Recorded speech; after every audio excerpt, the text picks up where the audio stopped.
Hey guys, welcome to my channel The Pinnacle Jammu। आज की इस वीडियो में हम IELTS राइटिंग टास्क 1 से रिलेटेड कुछ इंपॉर्टेंट वोकैबुलरी सीखेंगे, राइट। ये वाली जो वोकैबुलरी है it is related to your line graph. तो चलिए देखते हैं लाइन ग्राफ में आप कौन से इंपॉर्टेंट वर्ड्स यूज करते हैं।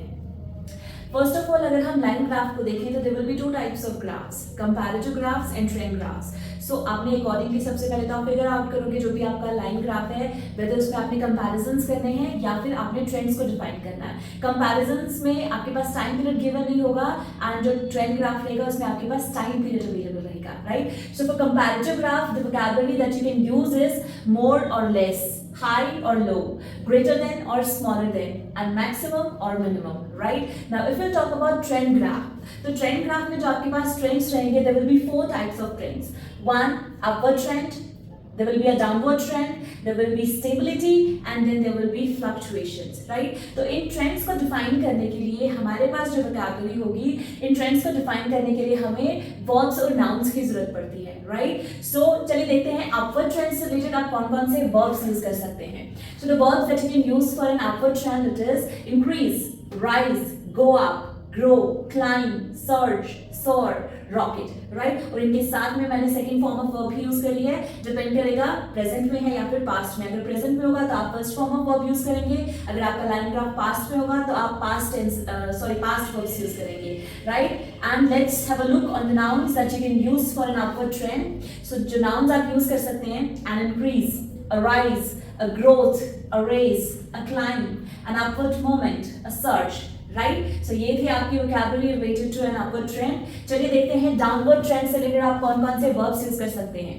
So we have decline, fall, drop, decrease, plummet, go down, plunge, dip and reduce, right? तो साथ में ही इनके मैंने second form of verbs use करी है। अगेन डिपेंड करता है कि आपका जो लाइन ग्राफ रहेगा वो पास्ट में है या फिर प्रेजेंट में है, उसी अकॉर्डिंग आप इन वर्ब्स को चूज करेंगे, राइट। एंड जो नाउन्स आप डाउनवर्ड ट्रेंड से रिलेटेड यूज कर सकते हैं, we have this a dip, a fall, a drop, a decrease, a downward moment, a reduction and a dip, right? So ये थे हमारे पास verbs और nouns। चलिए देखते हैं stability के लिए आप क्या यूज कर सकते हैं।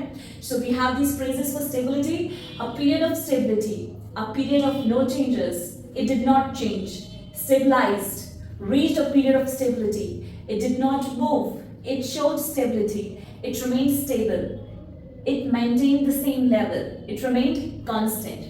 Now we have fourth trend which is fluctuations, and for fluctuations you can use a fluctuation, a variation, fluctuated, it showed changes, it was unstable, it had a period of instability and oscillated, right? So ये थे हमारे पास verbs और nouns। अब इन verbs और nouns को define करने के लिए आपको adverbs की भी जरूरत पड़ेगी। adverbs like वो आपको ये बताएगा कि आपका जो line graph है उसका जो भी ट्रेंड है, जो भी उसका लेट्स से अगर वो इंक्रीज हुआ है या फिर वो डिक्रीज हुआ है तो वो किस लेवल का इंक्रीज हुआ है, उनको स्पेसिफाई करने के लिए आपको एडवर्ब्स की जरूरत पड़ेगी। फॉर एग्जांपल, ये हमारा ट्रेंड, ये भी इंक्रीज हो रहा है, ये भी इंक्रीज हो रहा है, ये भी इंक्रीज हो रहा है, ये भी इंक्रीज हो रहा है, तो कौन सा ट्रेंड किस पेस से इंक्रीज हो रहा है उसको डिफाइन करने के लिए आपको एडवर्ब्स की जरूरत पड़ेगी, राइट। सो लेट्स सी, हम इस वाले ट्रेंड को, अगर आपका ट्रेंड जो है वो इस पेस से इंक्रीज हो रहा है तो इसके लिए जो आप एडवर्ब्स यूज कर सकते हैं that is slowly, slightly and minimally. अगर आपका ट्रेंड इस लेवल से इंक्रीज हो रहा है तो आप एडवर्ब्स यूज कर सकते हैं that will B steadily, gradually and moderately.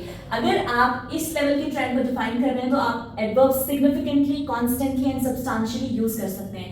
And अगर आपका ट्रेंड बहुत ही तेजी से इंक्रीज कर रहा है then you can use sharply, steeply, rapidly and dramatically, right. And जो आपके एडवर्ब्स हैं उनको आप सिर्फ वर्ब्स के साथ ही यूज करते हैं। एंड फॉर नाउन्स आपको एडजेक्टिव्स की जरूरत पड़ेगी, और जो आप एडजेक्टिव्स यूज करेंगे that will be sharp, steep, rapid, dramatic, significant, constant, substantial, steady, gradual, moderate, slow, slight and minimal, right. So ये है आपकी इंपॉर्टेंट वोकैबुलरी लाइन ग्राफ से रिलेटेड। नेक्स्ट वीडियो में हम देखेंगे कि हम इन एडवर्ब्स और वर्ब्स को किस तरह से सेंटेंसेस में फ्रेम कर सकते हैं। सो ये थी हमारी इंपॉर्टेंट वोकैबुलरी लाइन ग्राफ से रिलेटेड जिसमें हमने एडवर्ब्स एडजेक्टिव्स, नाउन्स और वर्ब्स से रिलेटेड कुछ इंपॉर्टेंट वर्ड्स सीखे थे।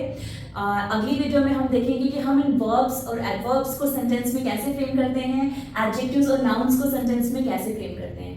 Thank you so much for watching this video till and. अगर आपने अभी तक हमारा चैनल सब्सक्राइब नहीं किया है, आप प्लीज़ हमारा चैनल सब्सक्राइब करें और दूसरी वीडियो ज़रूर देखें। Thank you.